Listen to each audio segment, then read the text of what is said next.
안녕하세요. 저는 결혼 10년 차에 이혼을 한 30대 중반의 돌싱 여성입니다.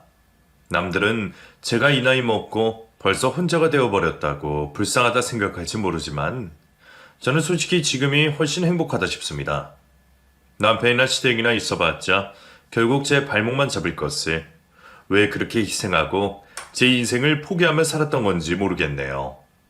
한때는 그렇게 해야만 하는 줄 알고 제 인생도 다 포기하며 살았던 저였는데 이제 와서 돌이켜보니 참 바보짓이었다 싶네요. 그나마 이제라도 벗어난 것은 저희 친정엄마 때문이었나 싶습니다. 그래서 오늘은 제가 그 사연을 보내볼까 해요.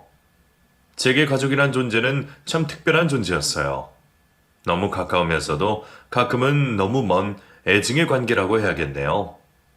저는 위로 오빠 하나에 엄마, 아버지와 내 식구 가정에서 자란 막내딸이었습니다. 남들은 막내딸이라 예쁨 많이 받고 귀하게 컸을 거라 생각하겠지만 사실 저는 이름만 막내딸이었지 막내딸 대접을 받아본 적은 별로 없었어요. 저는 기억도 없지만 저희 집도 큰 어려움 없이 살았다고 하던데 정작 제가 기억하는 것은 방 하나 비좁은 단칸방에서 온 가족이 부대끼며 지내고 남의 집살이를 전전해야 했던 안타까운 기억들 뿐이었습니다. 제가 초등학교 들어갈 무렵 아버지가 친구분의 비포증을 잘못 쓰시면서 집안이 쫄딱 망해버렸기 때문이었죠. 집이 날아갈 정도의 큰 일이었기에 그 일로 아버지는 빚쟁이들을 피해 잠적을 하시고 어머니는 돈을 벌러 다니시느라 저희 남매를 돌보실 수 없었어요. 그래서 부모님의 사정으로 인해서 저와 오빠는 각자 다른 친척들 집에 맡겨지며 눈칫밥 먹는 남의 집살이를 해야만 했습니다.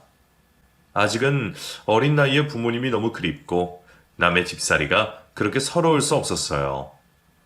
몇 년을 여기저기 떠돌아 지내고 나서야 저희 가족은 겨우 다시 모일 수 있었죠. 보증금도 없는 작은 단칸방을 얻으신 부모님은 그제서야 저희를 데려오셨고 그 사이 많이 자란 저희 남매는 그 비좁은 집에서 힘겨운 청소년기를 보내야만 했습니다.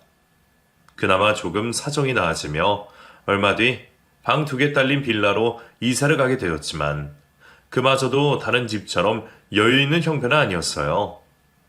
조그마한 방 2개짜리 그 집에서 저는 엄마와 오빠는 아버지와 방을 나눴으며 저는 평생 내 방 한 번 가져볼 수 없었습니다.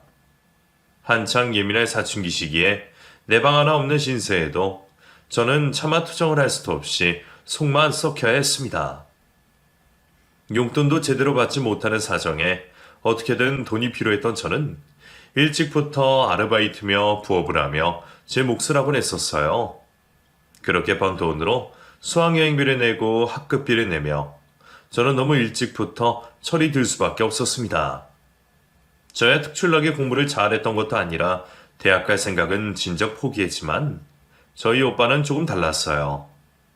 저는 학원 한 번 갈 수가 없어 일찍 공부를 놓았지만 어렸을 적부터 워낙 공부를 잘했던 오빠는 집이 망하고 이사를 다니면서도 공부를 놓지 않았습니다. 부모님은 그런 오빠를 안쓰러워하셨고 없는 와중에도 오빠는 대학을 보내고 싶어 하셨어요. 하지만 저도 사정을 할 만큼 어려운 집안 형편이었기에 우리 집에서 대학 등록금은커녕 200만 원 조금 안 되는 입학금을 내어줄 형편도 되지 않았습니다. 그런데도 아버지 빚보증 때문에 빚지는 거라면 징글징글하다며 치를 떠시던 엄마가 지인에게 돈을 빌려가며 오빠를 대학에 보내셨다는 걸 알았죠. 그리고 안 좋은 상황에서도 엄마는 어떻게 해서든 오빠의 대학 등록금을 지원해 주셨어요. 하지만 저는 대학은커녕 학원 한 번 다녀본 적 없었고 엄마는 장남에게 그 정도는 해줘야 한다 말하셨지만 저는 그 일이 참 섭섭했습니다. 사실 엄마에게서 그런 차별을 느꼈던 것은 한두 번이 아니었습니다. 예전부터 엄마는 공부 잘하고 똑똑한 오빠를 참 좋아했어요. 집안 형편이 어려웠을 때에도 오빠는 학군 좋은 곳에서 공부를 계속해야 한다며 다니던 학교 근처에 있는 친척집에 맡겼었고 저는 그럴 필요가 없는지 멀리 시골에 있는 고모집에 맡겼었거든요. 그때도 저는 엄마가 그 와중에 오빠만 챙기는 거라며 섭섭한 속을 내비칠 수밖에 없었습니다.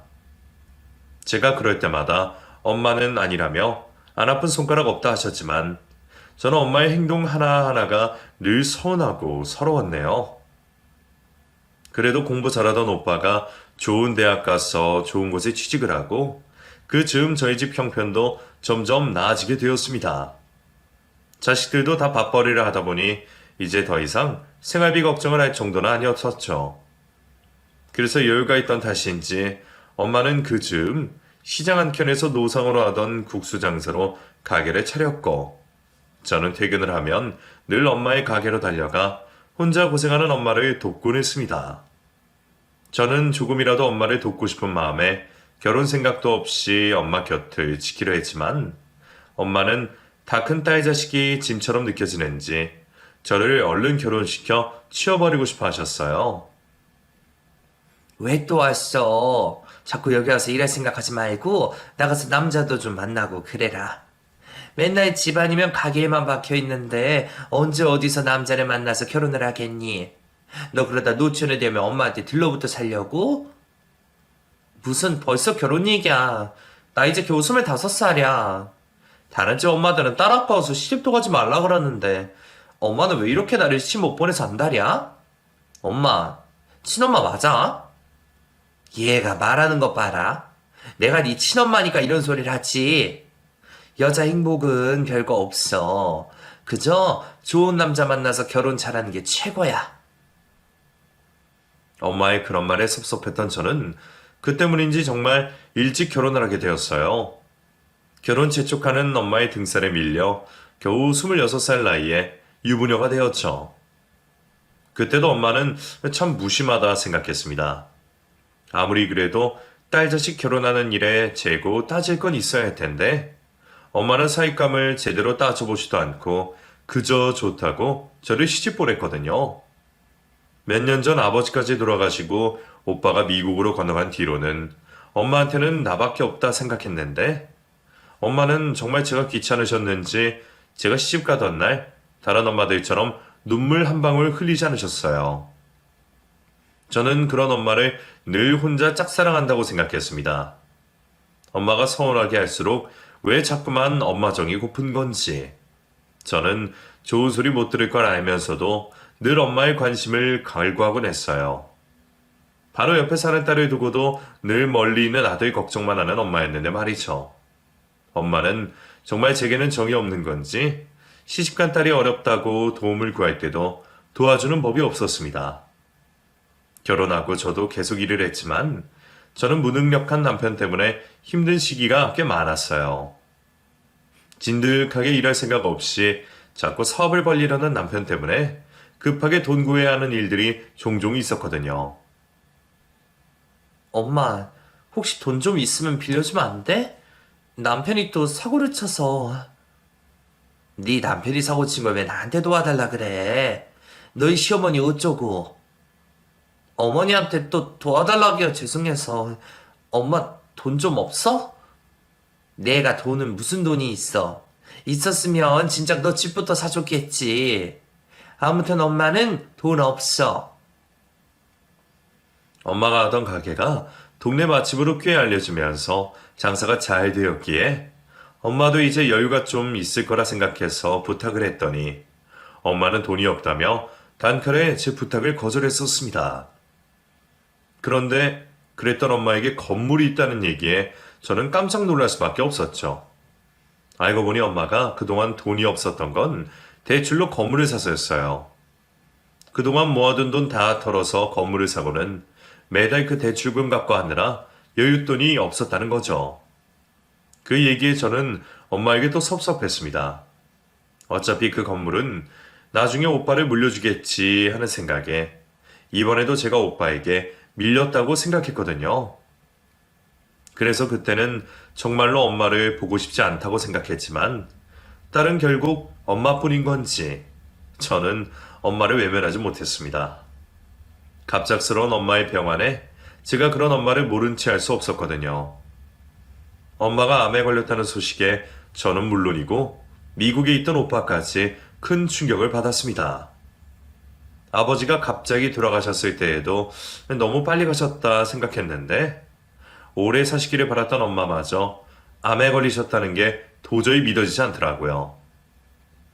이미 많이 전이가 되었는지 오래 버티지는 못한다는 병원의 얘기에 저는 속이 너무 상할 수밖에 없었습니다. 가끔은 밉고 야속했던 엄마였어도 그런 엄마가 돌아가신다는 걸 바라는 자식은 없을 테니까요. 결국 저는 엄마와 조금이라도 같이 시간을 보내기 위해 미국에 있는 오빠 대신 엄마의 간병을 하기로 했어요. 그리고 그 잠시 동안 엄마와 그동안 못했던 얘기들도 많이 나누곤 했었죠. 저는 예전에 섭섭했던 일들이며 엄마와의 추억들을 되뇌었습니다. 나중에 계속 섭섭해하더라도 그때 그 시간만큼은 아쉬움 없이 보내고 싶었거든요. 하지만 엄마는 제 기대만큼 버티지 못하시고 돌아가시고 마셨습니다. 간병을 하면서 이제서야 엄마와 조금 가까워졌다고 생각했는데 조금이나마 엄마를 이해할 수 있을 것 같다고 생각하는 그때 엄마가 먼저 떠나셨다는 게 너무 안타깝고 아쉬울 뿐이었습니다. 오빠 대신 엄마 곁을 지키면서 이렇게라도 나 혼자 엄마를 독차지할 수 있어서 참 좋다 싶었는데 엄마는 마지막 하시는 길마저 제게 곁을 내어주지 않으셨네요. 그런데 장례가 모두 끝나고 저는 오빠를 통해 놀라운 이야기를 듣게 되었습니다. 다름 아니라 엄마가 제 앞으로 유산을 상속하셨다는 거였죠. 자식이 둘이고 엄마 돌아가시기 직전까지 곁을 지켰던 건 나였으니 아무리 내가 미워도 나한테도 뭔가 떨어지기는 할 거라 생각하기는 했습니다. 그래봤자 얼마 안 되는 예금이나 살림살이 정도일 거라 생각했죠. 살아생전 그렇게 장난만 챙기던 엄마였으니 엄마 재산은 당연히 오빠 몫일 거라 생각했어요. 그런데 웬걸요? 엄마가 아등바등 빚 갚느라 노력하고 애지중지하던 그 건물이 제 앞으로 상속이 되었다는 겁니다. 그게 무슨 말이야? 엄마가 건물을 나한테 물려준다고 했다고? 그래.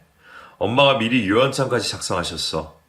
미연이 너한테는 말씀 안 하셨지만 나한테는 미리 말씀하시고 일러두셨어. 그럴 리가. 엄마가 오빠를 두고 왜 나한테 그 건물을 줘? 미연아, 그 건물은 처음부터 네 거였어. 너 평생 고생만 하고 살았다고 엄마가 네 걱정을 얼마나 많이 하셨는데. 대학 못 보내준 게 늘 마음에 걸리셔서 나중에라도 꼭 뭐 하나 해주고 싶으시다고 하셨던 분이야. 그래서 장사해서 번 돈으로 건물 사셨고 매년 세금을 빚 갚으시면서 너한테 물려줄 준비를 하고 계셨어.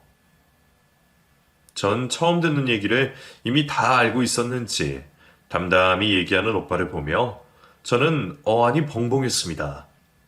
당연히 오빠 몫인 줄 알고 그동안 얼마나 서운하고 섭섭했었는데요.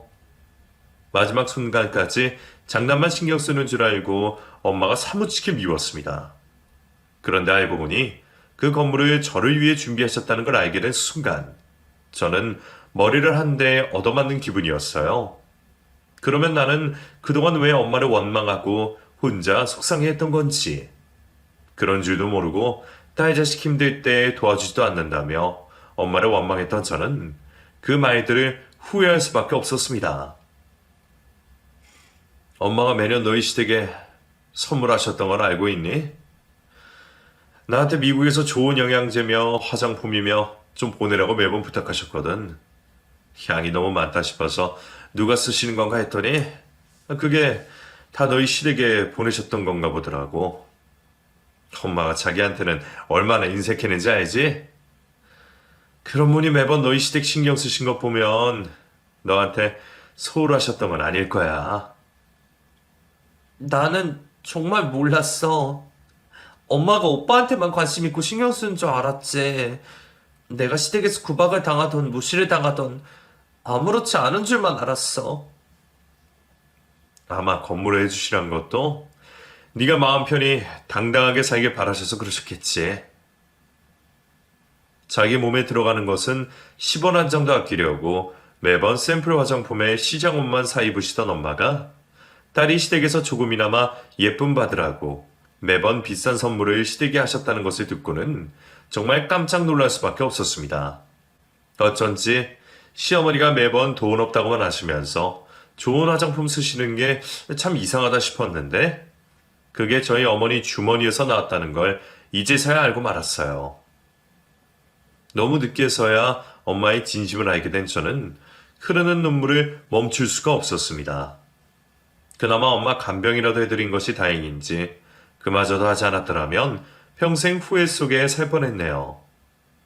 오빠는 엄마의 마지막 선물을 제가 받는 것이 맞다며 아무런 서운함 없이 제게 건물을 양보했고 결국 저는 엄마의 감사한 선물을 받게 되었습니다. 내 평생 내 명의로 된 걸 가져보는 게 처음이다 보니 준비해야 할 것도 많고 처리해야 할 일이 참 많더라고요.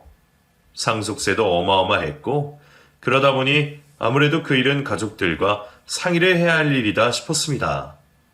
오빠는 시댁에 몰래 처리하는 게 좋지 않겠냐고 고언했지만 돈보다 가족이 중요했던 저는 당연히 가족들과 상의해야 할 일이라 생각했어요. 그래서 저는 고민 없이 남편에게 그 사실을 알렸죠. 뭐라고? 장모님이 건물을 주셨다고? 아니, 장모님한테 그런 재산이 있었어? 엄마가 건물 때문에 빚 갚고 있다는 걸 알고는 있기는 했었어. 그랬는데 왜 나한테는 말 안 했어? 뭐야, 당신 설마 나한테 숨긴 거야? 그게 아니라 말할 필요가 없어서 그랬었지. 그래봤자 어차피 오빠 물려주실 텐데 내가 당신한테 말해봤지 뭐하나 해서. 근데 그걸 엄마가 나한테 주려고 그러셨다잖아. 정말? 처음부터 우리 주려고 사셨다고? 그동안 내가 엄마한테 섭섭한 게 많았었잖아. 엄마도 그걸 모르지 않으셨었나 봐. 나 대학도 못 보내준 게 늘 마음에 걸리셨다고. 나한테 꼭 큰 선물 해주고 싶으셨대. 오빠는 이미 다 알고 있었더라. 그런데도 섭섭하지 않은지 건물을 내가 받는 걸로 아무 말도 안 하네? 그야, 형님은 이미 받은 게 많으니까. 그리고 미국 가서 잘 살잖아. 애초에 형님이 그렇게 잘 살고 있는 게 누구 덕인데. 동생은 못 간 대학 가서 공부했으니 그런 거 아니야. 그 정도 지원받았으면 된 거지 뭐. 그런 것까지 바라겠어? 그래도 유산은 좀 다르지. 나도 어린 마음에 섭섭하다고 하긴 했지만 오빠만큼 하지도 못했고. 엄마도 오빠 입학금이랑 등록금 몇 번 해준 게 다지. 암튼 시작점이 다르잖아. 원래 부모들은 아픈 손가락 먼저 챙기는 법이야. 장남이야 지원받았던 만큼 잘 커서 걱정 없는데 뭘. 장모님도 돌아가실 때가 되었어야 딸 자식 걱정을 하신 거지. 하긴 그동안 솔직히 장모님이 당신 챙겨준 게 뭐 얼마나 된다고. 남편은 엄마가 이제서라도 저를 챙기는 게 당연한 부모의 도리라며 좋아만 했지만 솔직히 저는 그때 마음이 참 복잡했습니다. 엄마가 살아계실 적에는 저도 괜히 엄마에게 서운한 마음에 미워하는 마음도 있었지만 엄마의 진심을 알고 나니 죄송스러운 마음밖에 없었거든요. 내가 건물 같은 건 못 받아서 엄마에게 섭섭했던 게 아니었는데 말이에요. 그럴 돈이 있었으면 차라리 엄마 당신한테 좀 쓰시지. 왜 돌아가시기 직전까지 그렇게 아등바등 자식들 걱정만 하고 고생만 하다가 가셨을지. 저는 엄마를 떠올리면 죄송한 마음뿐이었습니다. 그래서인지 저는 엄마가 제게 물려주신 그 건물이 그냥 재산으로 보이지 않았어요. 엄마가 청소비 한 푼 아끼시면서 열심히 쓸고 닦으며 관리하셨을 건물이었기에 저는 평생 그 건물을 팔지 않고 직접 관리하려는 마음이었죠. 하지만 남편은 다른 생각인 건지 얼른 그 건물을 처분하자는 말을 하고 있었어요. 그럼 상속세만 다 내면 마음대로 할 수 있는 거지. 그때 가면 팔아도 상관없는 거 아니야? 거기 시세가 어느 정도인지는 알아? 판단이? 그게 무슨 말이야? 멀쩡한 건물을 왜 팔아? 그럼 매년 세금 내면서 그거 들고 있으려고? 당연히 팔아서 그 돈으로 더 큰 돈을 불려야지. 남편은 제가 아무것도 모르는 답답이라면서 자신의 계획을 이야기했습니다.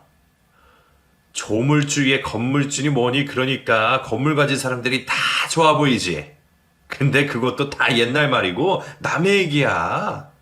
그런 소리 듣는 건물주들은 전부 강남에 빌딩 가진 사람들 얘기지.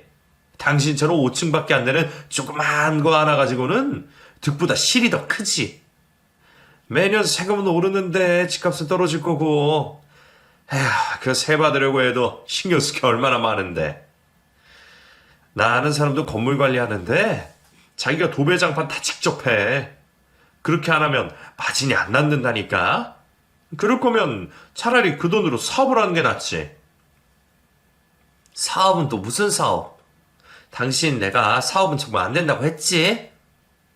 아니 이번에는 정말 될 거라니까? 그동안 내가 돈이 없어서 제대로 시작을 못한 거지. 당신이 그 건물 팔아서 목돈 마련해주면 완전 대박 터지는 거라니까? 당신이 투자만 하면 내가 그 돈 10배로 불려줄게. 그럼 그때 가서 그 돈으로 당신이 또 건물을 사든지 투자를 하든지 하면 되잖아. 10배는 무슨 10배야. 그동안 당신이 이거저거 한다고 까먹은 돈을 기억 안 나? 당신은 사업 절대 안 된다니까. 정말 왜 그래? 이번에는 정말 된다니까. 당신은 당신 남편을 그렇게 못 믿어? 남편이 매번 일을 벌려서 벌은 돈보다 까먹은 돈이 훨씬 많으면서도 늘 사업할 궁리만 하고 살았어요. 시어머니께 도움 구한 것도 여러 번이었는데 실패할 때면 자기 탓이 아니라며 변명을 하고 돈만 충분하면 제대로 사업을 할 수 있을 거라 노래를 부르곤 했었어요. 그래서 제가 건물을 상속받게 되었다는 얘기에 눈이 돌았는지 감히 엄마가 물려주신 제 건물을 팔아서 자기 사업을 시작하겠다는 얘기를 하고 있더라고요. 저는 그 건물이 돈이 되던 안 되던 팔 생각도 없었지만 돈이 있다고 해서 남편의 사업에 투자할 생각도 전혀 없었습니다. 부부간의 비밀은 없어야 한다는 생각에 솔직하게 말을 했더니 이럴 줄 알았으면 건물 얘기를 숨길 걸 그랬죠. 그런 남편의 태도에 저는 남편에게 마지막으로 신신당부를 했어요. 나 엄마 건물 절대로 팔 생각 없어. 엄마가 그동안 그 건물 관리한다고 얼마나 고생하셨는데. 거기들은 엄마 품 생각해서라도 나 절대 못 팔아. 내가 직접 도배장판을 하고 개고생을 하더라도 나 그 건물 평생 가지고 있을 거야. 세금도 당신더러 도와달라는 얘기 안 할 테니까 당신도 사업 얘기 꺼내지 마.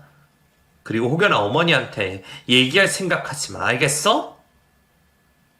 남편도 이러는 마당에 시어머니까지 알게 되시면 무슨 말을 하실까 싶어서 저는 남편에게 어머니에게는 알리지 말자 말을 할 수밖에 없었습니다. 괜히 자기 엄마 바보 만드는 것 같다며 서운해하는 남편에게는 건물에서 세를 받으면 어머니 용돈을 많이 챙겨드리겠다고 약속까지 했어요. 저라고 괜히 시어머니를 속이고 싶지는 않았지만 괜히 돈 때문에 가족 간에 의상하는 일도 없었으면 싶었죠. 그런데 그 약속은 오래가지 못했습니다. 남편 역시 건물이 생긴다는 얘기에 마음이 들떴던지 시어머니 앞에서 말실수를 하는 바람에 결국 시어머니까지 건물 이야기를 알게 되셨어요. 너는 나한테까지 속이려고 그랬니? 내가 너희 친정어머니 돌아가셨을 때 너 얼마나 신경을 써줬는데. 너는 엄마한테 그런 걸 받고는 나한테 숨겼어? 세상에. 나 너무 서운하다 정말. 어머니, 그런 게 아니라요. 나중에 천천히 말씀드리려고 그랬어요. 아직 상속세 문제도 해결 안 됐고 완전히 제 것도 아니라서요. 그리고 괜히 건물이 있다고 기대만 안겨드릴까봐 그랬죠. 건물이라고 해도 조그만해서 세도 많이 안 나온다네요. 그래도 거기서 세 받으면 어머니 먼저 챙겨드리려고 그랬어요. 아무리 그래도 그렇지. 에휴, 참 섭섭하구나. 그 건물 팔아서 우리 집 빚도 갚고 하면 좋을 텐데. 아니나 다를까 시어머니 역시 남편처럼 그 건물을 팔아 이득을 볼 생각을 하고 계시는 듯 했습니다. 솔직히 저야말로 그동안 저희 엄마한테 선물을 받으시면서 제게 말 한 번 안 하신 시어머니가 더 섭섭했지만 제가 이제 와서 시어머니 앞에서 그 얘기를 꺼낼 수도 없었죠. 제가 괜히 말을 더 얹으면 저희 엄마의 성의가 무색해질까 싶어서 그 일은 그냥 엄마와 저만 하는 얘기로 남겨두기로 했거든요. 그런데 정작 시어머니는 받기만 하고 섭섭한 줄만 아는 걸 보니 그동안 내가 해드리고 챙겼던 것이 다 무슨 의미였을까 싶은 생각마저 들었어요. 어머니, 저 그 건물 팔 생각 없어요. 남편한테도 미리 얘기했지만 거기서 세 많이 안 나온다 그래도 그냥 들고 있을까 생각해요. 저희 엄마가 애써 물려주신 거 그냥 팔아버리는 게 영 내키지 않아서요. 아유 그래 네 건데 너 알아서 해야지 뭐. 나도 내 사정이 여의치 않아서 그런 거지 네 거 탐내고 그런 건 아니야. 나도 너 잘 되는 게 중요한 거지 안 그러니? 그래도 다행히 시어머니는 남편처럼 조르거나 보채지는 않으셨습니다. 그런데 그 즈음부터 시어머니의 태도가 많이 달라지셨어요. 갑자기 저한테 너무 잘해주셨다고 해야 할지 저를 전에 없이 챙겨주려 하시더라고요. 아가 너 요즘 입맛이 통 없지? 내가 너 좋아하는 굴비 사뒀다. 이따 점심에 와서 같이 먹자. 갑자기 제가 좋아하는 굴비를 사셨다며 남편도 없이 저 혼자 집으로 부르신 어머니가 제게 손수 굴비를 발라 밥 위에 올려주시며 제게 너무 다정한 말씀을 해주시더라고요. 어휴 세상에 너 얼굴 상한 거 좀 봐라. 너 사돈 떠나보내고 입맛도 없지? 직전까지는 간병하느라 몸 상했는데 이제는 부모 초상 치르느라 몸이 다 축이 났겠다. 네가 친정어머니 보내드리고 얼마나 마음고생이 심했겠니? 내가 네 생각을 하면 걱정이 참도 않아요. 감사해요 어머니. 많이 먹어? 내가 평소에도 너를 자주 챙겼어야 하는데 알다시피 내가 무슨 여유가 있니? 지금도 빚 갚느라 죽을 때까지 마음 불편하게 살아야 하는 판국에 내가 여유가 없어서 너를 더 챙겨주지 못했다. 그렇다고 부모 잃고 속상한 며느리까지 모른 척할 수는 없잖니?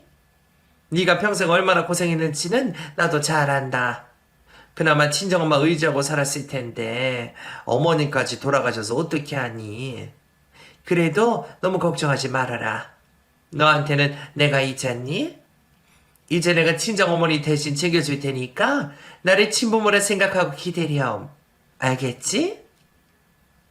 시어머니는 제가 엄마 장례를 치르고 많이 힘들었을 것 같다며 저를 걱정하고 계셨습니다. 상황이 상황이니만큼 주변에서도 제 걱정을 해주는 사람들이 많았지만 시어머니가 저를 그렇게나 생각하고 계시는 줄은 몰랐네요. 그동안에도 시어머니와 사이가 나쁘진 않았었지만 평소에는 아들 걱정만 하시던 분이기에 시어머니는 시어머니라 생각했었는데 제가 가장 힘들 순간에 저를 걱정해 주시는 시어머니를 보니 역시 가족은 다르구나 싶었어요. 이제 더 이상 기대의 친정도 부모님도 없던 제게 그 말이 얼마나 다정하게 들렸는지 모릅니다.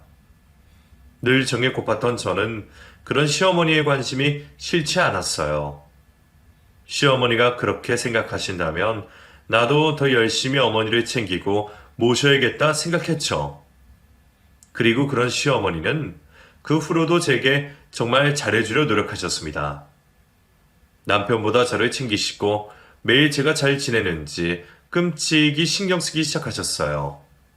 앞으로는 저를 친딸처럼 대해주시겠다는 그 말씀이 진심이셨는지 제게 정말 간이고 쓸개고 다 빼주실 것처럼 잘해주시더라고요. 그러던 어느 날은 돈도 없으신 분이 갑자기 제게 목돈을 내어주셨습니다. 미연아, 이 돈 내가 어렵게 말하는 건데 일단 받아라. 받아서 너 필요한 데 써. 예? 어머니 이게 무슨 돈이에요? 그냥 있던 거 없던 거 다 끌어서 만든 거니까 묻지 말고 받아라. 너 그 세금 낸다고 골치 아프다며. 시어머니도 빚 때문에 사정이 여의치 않는 걸 알고 있는데도 제가 상속세를 어떻게 내야 하나 고민인 것을 아시고는 어디서 어떻게 만들었는지 1억이나 되는 큰 돈을 제게 건네주셨습니다. 저는 나중에서야 그 돈이 어머니의 남은 전 재산이었다는 걸 알게 되었죠. 그 큰 돈이 시어머니가 사시던 집을 담보로 대출을 받아주신 것이었다네요. 남편을 캐물어서 그 얘기를 듣고는 저도 너무 깜짝 놀랐습니다. 그렇다고 집을 건드리면 어떡해. 어머니는 어떻게 하시려고? 엄마야, 뭐 연금도 좀 나오고 빚에 천천히 갚으면 되는 거니까. 근데 당신이 상속세 때문에 걱정하는 거 알고 급한 불부터 꺼야 하지 않겠냐 하시더라고. 나도 상속세 천천히 내면 되는 건데. 아무튼 엄마는 당신 걱정해서 그러신 거니까 그냥 감사하게 받아. 아무리 그래도 이 돈을 어떻게 그냥 감사하게 받아. 나 이 돈 못 받아. 제가 아무리 사정이 급하다 한들 어떻게 시어머니 전 재산을 받아가겠습니까? 저는 그 돈을 다시 돌려드려야겠다 생각하며 다시 어머니께 연락을 드릴 생각이었어요. 그런데 남편은 그게 부모 마음인 거라며 자꾸만 저를 말리더라고요. 사실 상속세도 큰 돈이기는 했지만 그리 급한 건 아니었습니다. 조금 골치 아프기는 해도 몇 년 동안 분납을 할 수도 있거든요. 그런데 남편이나 시어머니나 왜 자꾸 상속세를 걱정하는지 조금 이상하더라고요. 상속세가 급한 이유는 건물을 팔 때밖에 없을 텐데 말이에요. 그 순간 저는 안 좋은 생각을 할 수밖에 없었습니다. 그러고 보니 건물 얘기가 나온 것부터 시어머니가 너무 과하게 잘해주시고 남편은 그 즈음부터 갑자기 건물 얘기를 입 밖으로 꺼내지도 않고 있었어요. 그 전까지는 매일 상속세 처리하고 건물 팔아서 사업하자던 남편이었는데 말이죠. 어머니나 남편이나 건물을 팔았으면 좋겠다고 해놓고 이제 와서 갑자기 제가 알아서 하기를 바란다는 말이 조금 이상하게 생각이 되기 시작했습니다. 갑자기 전 재산을 털어 상속세를 내라며 큰 돈을 주지를 않나 말이에요. 설마 아니라고 생각하면서도 혹시나 이 사람들이 저 몰래 무슨 다른 꿍꿍이를 꾸리고 있는 건 아닐까 싶었죠. 누구보다 가족을 믿고 싶었던 저였지만 그런 생각이 한번 꼬리에 꼬리를 물기 시작하니 걷잡을 수 없이 커지고 있었습니다. 그런 의심의 꽃을 피우던 어느 날 저는 결국 판도라의 상자를 건들고 말았습니다. 남편이 컴퓨터를 쓰고 미처 정리하지 못한 카톡 속에서 저는 남편과 시어머니의 기막힌 대화를 보고 말았습니다. 두 사람이 저 몰래 나누었던 대화 내용들은 충격 그 자체였어요. 처음부터 그런 작정들을 하고 있었던 건지 두 사람은 저를 두고 치밀한 작전들을 짜고 있었습니다. 뭐라디? 고마워하디? 얼른 팔아서 도와주겠대? 아직 그럴 단계 아니야. 오히려 죄송해서 안 받겠대. 그럼 어떻게? 그 돈을 어떻게 구한 건데? 이러다 빚만 더 생기게 했어. 걱정하지 말래도 얘는 워낙 정에 약하고 가족이라면 끔찍이 생각해서 계속 이렇게 구슬리면 금방 넘어올 거야. 돌려준다고 해도 안 받는다고 하면 그 말이지 뭐. 그런데 엄마가 빚까지 져서 자기를 도와준 걸 알고도 모른 척 하겠어. 다른 사람이면 몰라도 이 사람은 절대 못 그래. 게다가 이제는 고환이 진배 없이 기댈 구석은 우리밖에 없는데 가족 절대 못 버릴 여자야.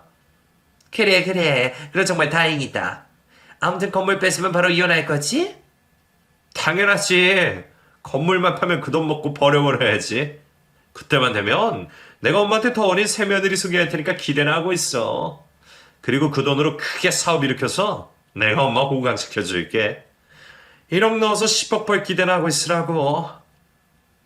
그래. 엄마는 우리 아들이 좋다고 하면 다 좋다. 그럼 엄마는 잠자코 있을 테니까 네가 알아서 잘 거슬려봐. 당연하지. 뭐 지금이야 죽은 지 엄마 때문에 안 팔겠다니 뭐 뭐니 해도 결국 산 사람이 중요하지. 내가 앓는 소리 하면 금방이야. 시모와 남편 두 사람이 나눈 대화 내용에 저는 몇 번이고 다시 눈을 비벼야만 했습니다. 지금 내가 본 게 대체 무슨 얘기인지, 내 가족들이 나를 두고 그런 대화를 나누고 있을 거라고는 정말 몰랐어요. 끽해봐야 잘 구슬려서 사업이라도 해보자는 내용일 줄 알았던 저는 두 사람이 제 유산을 훔치고 이혼을 시킬 계획이었다는 것을 알고는 미칠 것 같았습니다. 조금 한량 기질이 있어도 가족을 생각하는 줄 알았던 남편이 저를 두고 바람을 피고 있는 줄도 전혀 몰랐죠. 그래도 어쩌면 끝까지 모를 수 있었을 일을 이렇게 알게 되었다는 게 정말 다행이었습니다. 그리고 모든 사실을 알게 된 저는 그 덕분에 미리 복수를 계획할 수 있었어요. 저는 놀란 마음을 추스리며 남편에게는 알았다는 사실을 티내지 않고 먼저 선수를 쳐서 두 모자의 뒤통수를 칠 생각이었습니다. 그런 마음을 먹은 저는 분노의 손이 덜덜 떨리면서도 마음은 그 어느 때보다 차분할 수밖에 없었어요. 여기서 내가 잘못된다면 나뿐만 아니라 우리 엄마의 고생까지 물거품이 되나를 생각해 누구보다 제대로 복수를 해야만 했습니다. 그렇게 복수를 결심하게 된 저는 그 두 사람을 속이며 차근차근 준비를 할 수밖에 없었죠. 저는 남편의 불륜 증거를 잡는데 온 힘을 쏟았습니다. 남편 놈이 얼마나 철두철미했는지 그동안은 까맣게 모르고 있었지만 알게 된 이상은 무슨 수를 써서든지 증거를 찾아야만 했어요. 저 혼자 나서기에는 어려울 것 같아서 사람을 쓰고 싶었지만 변호사님께서 그렇게 얻은 증거로는 법적으로 사용할 수 없다고 하셔서 결국 제가 직접 증거를 캐내는 수밖에 없었어요. 남편에게 들키지 않으며 증거를 모은다는 건 쉽고도 어려운 일이었습니다. 그날처럼 남편이 실수를 하는 날이 아니면 남편의 핸드폰을 뒤지거나 대화를 찾을 수 없을 테니까요. 심지어 상간녀와는 다른 어플로 대화를 하는 건지 카톡을 아무리 뒤져도 증거가 보이지 않아서 무척 고생을 할 수밖에 없었지만 저는 결국 남편이 제게 숨긴 증거를 찾을 수 있었습니다. 결국 쫓아다니면 뭐라도 하나 나오기 마련이더라고요. 이런지도 모르고 그동안 남편이 일을 하느라 바쁜 줄 알았던 제가 바보였네요.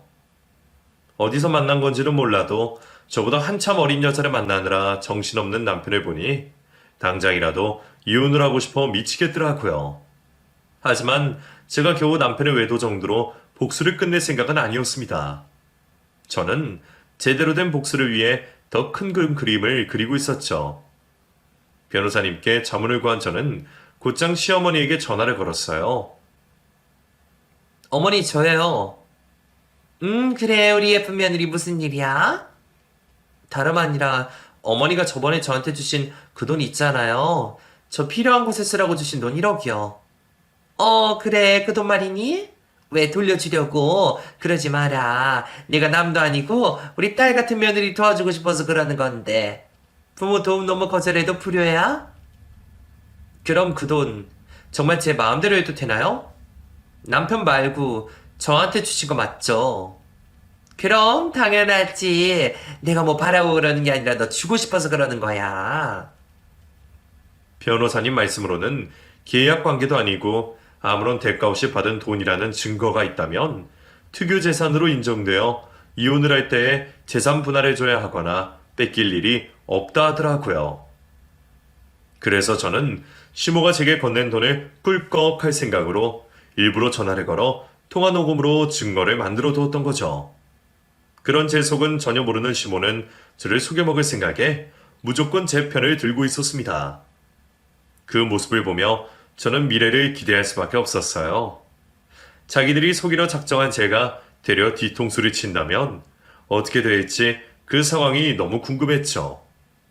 그렇게 제가 이혼을 차근차근 준비할 동안 남편과 시모는 저를 속여먹는 줄 알고 있는지 무척 들떠 보였습니다. 남편이 매일 제 건물 시세를 살피고 있는 걸 보면서도 저는 입 다물고 가만히 있었죠.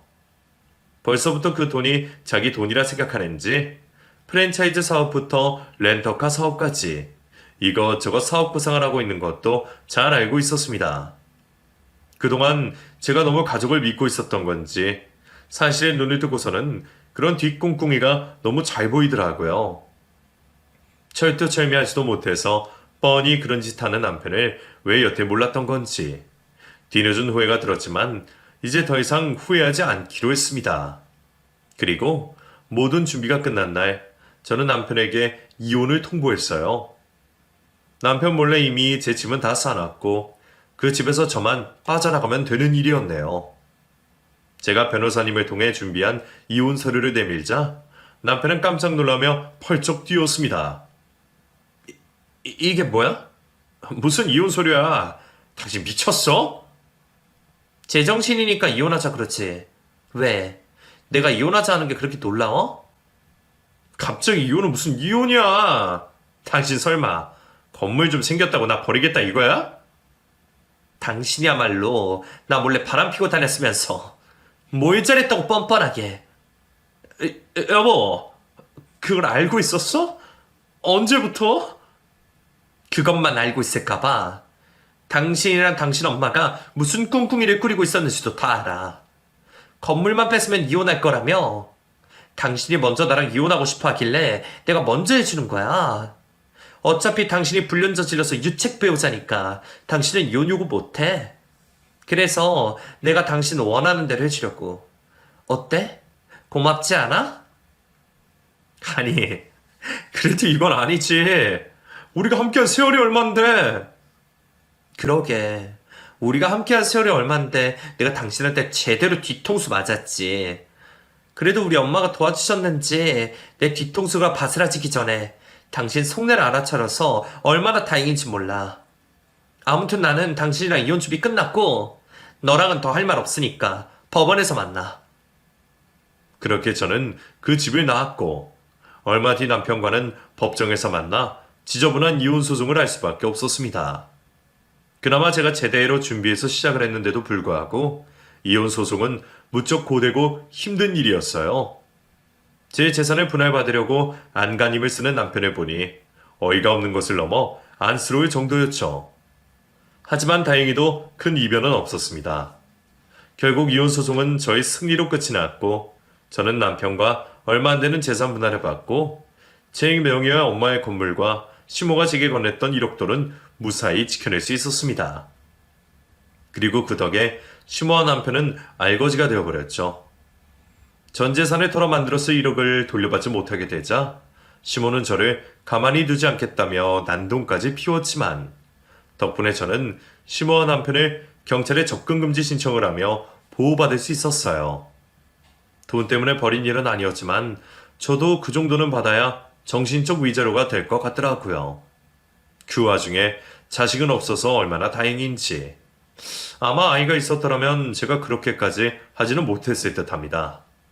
그래서 저의 남편의 진면목을 알고 아이를 점지하지 않으신 삼신할머니께 감사할 정도였죠. 그렇게 저는 전 남편과 시모에게서 벗어나 자유의 몸이 될 수 있었습니다. 그 후로 저는 지금은 어머니가 물려주신 건물을 관리하며 열심히 살고 있어요. 한동안 누구를 만날 생각도 없겠지만 나중에 혹시 누군가를 만난다면 그때는 꼭 저보다 잘난 사람을 만나서 돈 때문에 이렇게 구질구질해지는 일이 없어야겠다 싶네요. 그리고 저를 이렇게 살려주신 엄마에게 평생 감사하며 살아야겠습니다. 감사합니다.